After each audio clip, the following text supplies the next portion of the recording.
రాబోయే లోక్సభ ఎన్నికల్లో BRS party తగినన్ని ఎక్కువ సీట్లు గెలవకపోతే తెలంగాణ రాష్ట్రంలో బీఆర్ఎస్ పార్టీ కనుమరుగవ్వడం ఖాయంలా కనిపిస్తుంది.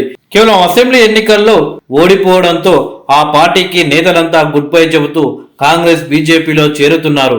ఇలాంటి సందర్భంలో లోక్సభ ఎన్నికల్లో 1-2 సీట్లు గెలిస్తే లేదా ఒక్క సీటు కూడా గెలవకపోయినా కానీ బీఆర్ఎస్ పార్టీకి మరిన్ని ఎదురు దెబ్బలు తగలడం ఖాయం. లోక్సభ ఎన్నికలు ముగిసిన వెంటనే ఆ పార్టీకి మరింత మంది నేతలు గుడ్ బై చెప్పడం ఖాయంలా కనిపిస్తుంది.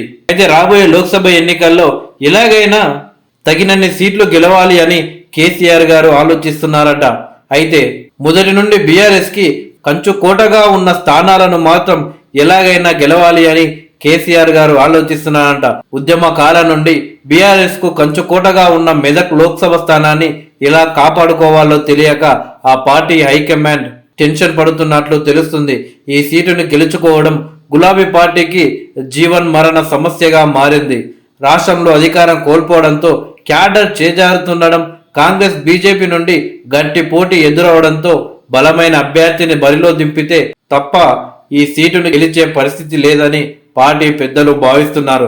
ప్రస్తుతం టికెట్ ఆశిస్తున్న వారిలో ఆ స్థాయి లీడర్లు ఎవరు లేకపోవడంతో అవసరమైతే హరీష్ రావుని పోటీలో నిల్చోబెట్టాలి, లేదంటే తానే స్వయంగా బరిలో దిగాలి అని కేసీఆర్ ఆలోచిస్తున్నట్లు ఆ పార్టీ వర్గాల్లో చర్చ జరుగుతుంది. అయితే ఏ పార్టీ అయినా సరే కానీ, ఆ పార్టీలో కీలక నాయకులు ఎవరైనా సరే కానీ, ఆ పార్టీ కష్టాల్లో ఉన్న సందర్భంలో ఎలాంటి ఎన్నికలు వచ్చినా కానీ, ఉప ఎన్నికలు వచ్చినా కానీ పార్టీ శ్రేణుల్లో ఉత్సాహాన్ని నింపడానికి, పార్టీని తిరిగి బలంగా నిలదొక్కోవడానికి నేతలు వెనుకడుగు వేయరు.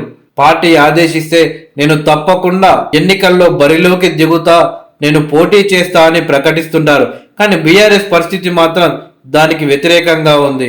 ఇప్పటికే చాలా మంది కీలక నాయకులు మాకు టికెట్ వద్దు, ఏకంగా మా ఫ్యామిలీకే టికెట్ వద్దు అని అధిష్టానానికి చెప్పడం జరిగింది. తాజాగా మెదక్ లోక్సభ స్థానం నుండి గత కొన్ని రోజులుగా ఎమ్మెల్యే హరీష్ రావు పోటీ చేయబోతున్నారని వార్తలు వచ్చాయి. ఇలాంటి సందర్భంలో తప్పకుండా కేసీఆర్ గారు ఆదేశిస్తే నేను తప్పకుండా పోటీ చేస్తా అని హరీష్ రావు ప్రకటిస్తారని అనుకున్నారు. ఒకవేళ హరీష్ రావు పోటీ చేయకపోయినా సరే గాని కార్యకర్తల ఉత్సాహాన్ని నింపడానికి ఆ విధంగా మాట్లాడుతారు అని అందరూ ఎక్స్పెక్ట్ చేశారు. కానీ హరీష్ రావు మాత్రం ఈ వార్తలను ఖండించి నేనేం పోటీ చేయడం లేదు, ఆ చర్చే లేదు అని చెప్పడం అందరినీ షాక్కి గురి చేసింది. పార్టీ కష్టాల్లో ఉన్న సమయంలో పోటీకి సిద్ధంగా ఉండాలి, కానీ ఇలా వెనుకడుగు వెయ్యడం ఏంటని హరీష్ రావుని ప్రశ్నిస్తున్నారు నెటిజన్లు. గతంలో 2018లో అసెంబ్లీ ఎన్నికల్లో కాంగ్రెస్ పార్టీ పిసిసి అధ్యక్షుడైన ఉత్తమ్ కుమార్ రెడ్డి గారు ఎమ్మెల్యేగా గెలవడం జరిగింది. కానీ కాంగ్రెస్ పార్టీ అధికారానికి దూరం కావడం, అప్పటికే పార్టీ నుండి కొందరు కీలక నేతలు బీఆర్ఎస్ పార్టీ కండువా కప్పుకోవడంతో 2019లో వచ్చిన లోక్సభ ఎన్నికల్లో పార్టీని తిరిగి బలంగా నిలదొక్కునేలా చేయాలి అని అప్పటి పిసిసి అధ్యక్షుడు ఉత్తమ్ కుమార్ రెడ్డి ఎమ్మెల్యేగా ఉన్నా కానీ ఎంపీగా పోటీ చేశారు. కార్యకర్తల్లో ఉత్సాహం నింపే ప్రయత్నం చేశారు, ఎంపీగా గెలిచారు. ఆ విధంగా బీఆర్ఎస్ పార్టీలో కూడా కేసీఆర్ గారి కుటుంబం నుండి ఎవరైనా ఎంపీగా బరిలోకి దిగితే బాగుంటుంది అని గులాబీ పార్టీ కార్యకర్తలు అనుకుంటున్నారు. కానీ ఆ కుటుంబం మాత్రం ఇలా పోటీ చేయడానికి దూరం జరగడం ఆశ్చర్యాన్ని కలిగిస్తుంది. అదే పార్టీ బలంగా ఉన్న సందర్భంలో కుటుంబంలో అందరికీ పదవులు, పార్టీ కష్టంగా ఉన్న సమయంలో మాత్రం పార్టీని కాపాడుకోవడానికి ఒక్కరు కూడా లోక్సభ ఎన్నికల్లో బరిలోకి దిగడం లేదు అని గులాబీ పార్టీ కార్యకర్తలు మాట్లాడుకుంటున్నారు.